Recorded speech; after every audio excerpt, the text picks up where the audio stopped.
Have you ever like had a feedback that stung so bad it echoed in your head long after the job was over? Like it just kept replaying in your bones, even to the next job, taking it home. Like, it's that bad? And sometimes, like, no fault of yours, or like you just feel like, yeah, that's like the verdict, that's it, sentence done. Because I've been in that situation too. So I totally get the feeling. I totally understand where you're coming from. And there is ways we can get out of it. Hi, I am Nene, and I am a speaker, trainer, coach. And I work with interpreters and translators, navigate the internal challenges that is holding them back so they can confidently step into the role. And in today's video, I really want us to unpack how to handle feedback without losing our confidence.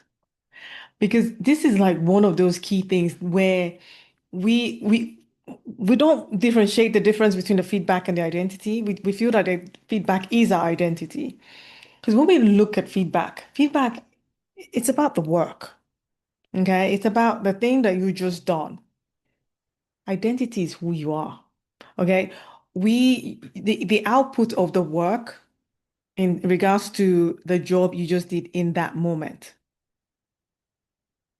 I really want us to separate the two because it's not about you being a human being.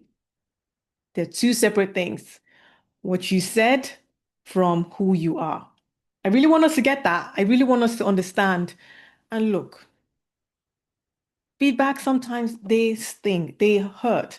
I have carried mine for years before, like on and on, like the craziest thing. And having that understanding that yes, like even the best of the best of us interpreters and translators can wobble, can have those days, can have the time where things just kind of like got out of whack because sometimes life is heavy. We are tired, we are distracted, we are overwhelmed. And in those situations, it's gonna hit harder. You're gonna like those feedback are just gonna hurt. Like you are normally capable for the job, but this one time, like maybe, yeah, some like whatever that is happen. And this is where we need to just in those situations before we just like respond to things like that, just take a bit, like just breathe it out, reset those nervous system because we're not in this heightened state. And if like how I want us to start reframing like tools we can do in that moment of like responding. We can use that breathing techniques to handle that. Another thing is like once that's over, once like later on, we can review it when the emotion isn't raw anymore, when we're like, we're just now looking at it and then just write down what showed up. Like, you can ask yourself some questions here, like in what they said, what was useful and what can I leave? Because not all feedback are equal. Not all like what being said is given in those great intentions as it's supposed to be. Um, and it's understanding and anchoring, really focusing on what went well before we start tweaking what can I do best. Like really like acknowledge yourself, celebrate the fact that you survived that thing, you celebrated, you did the thing. Because one of those feedback that really got me was a client I saw that already had it for me because of a previous job we'd done. I was booked from the ex's solicitor and she had her own interpreter, which in hindsight, that was not good use of resources because I was interpreting for him and she had her own interpreter interpreting for her. Fortunately for my client, unfortunately for her, he got the upper hand of what he wanted. And now we're in a whole different setting. It's just me and her now in this thing. She's about to be like internally examined. And with the awkwardness that is going on, for some reason, she just thought I was alongside. Anyway, anyway. So internally examined and like those awkward silence in between those examination before they start saying anything, but you're in the room while that's happening and then they're looking everywhere trying to, but when you can sense someone's staring at you and stuff and just trying to avoid that because nothing's been said for me to interpret at the time. And I'm just there and I promise you, I didn't even look at the screen. But as soon as my head went into the direction of the screen, was why are you looking at my intent? Like, why are you looking at my inside? And like, she went off on one and she reported that I wasn't professional in how I handled the stuff. And in that moment, it's like, or has there been a situation where with one of my clients, it was like felt like she was using too much wordiness in her translation, like or the choice of nuances were not clear. Those kind of situations we can see as like making as a personal verdict to us that we are no good or we're not capable or we're not whatever. And this is where we need to that release the sting of what's been said and capture the lesson we can learn from what the situation is. If it's okay, it's too wide, okay, maybe I need to pause in between and then formulate my thoughts before I then give it. Do I need to kind of like really make sure that um my tonality is one that is clear, that making sure that everything is par?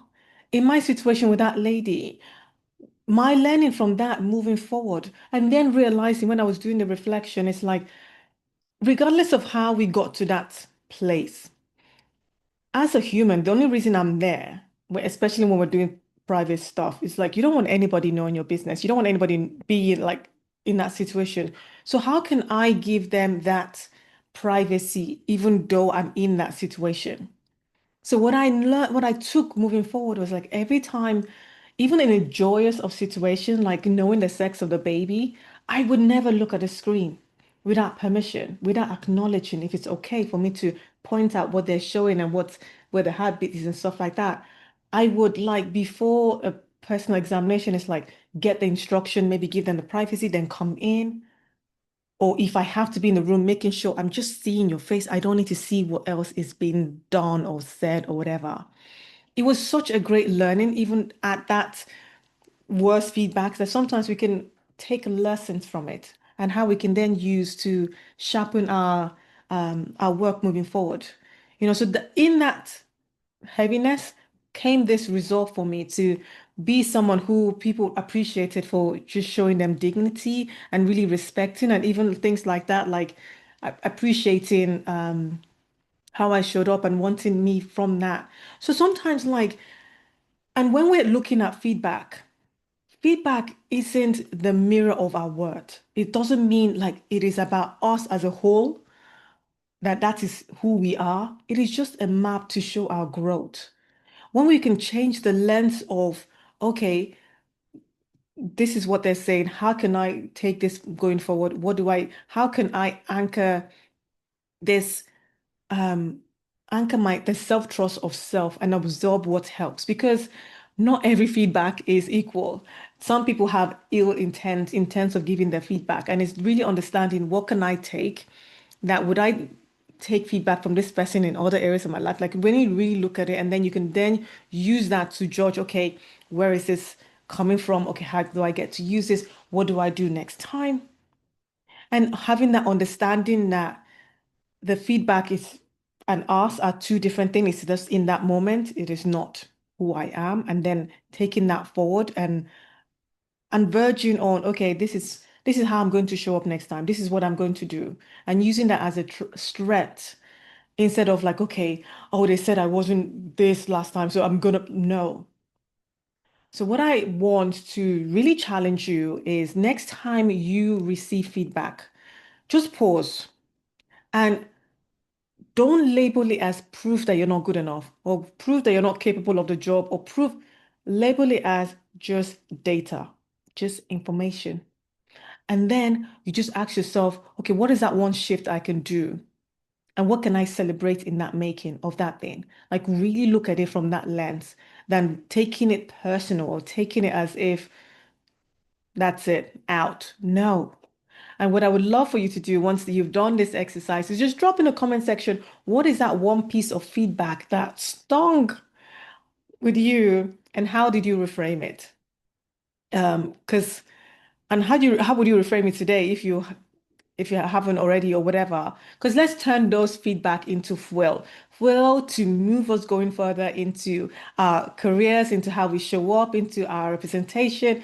And remember that the awareness and the reps we do, the repetition, the activity of taking those things on board becomes and creates the identity that we want as that interpreter, that translator that knows their word, that knows their value, that knows they're capable and shines it out in the field and in the community and places about. And remember that your voice matters and it's really your time to use it. Bye for now.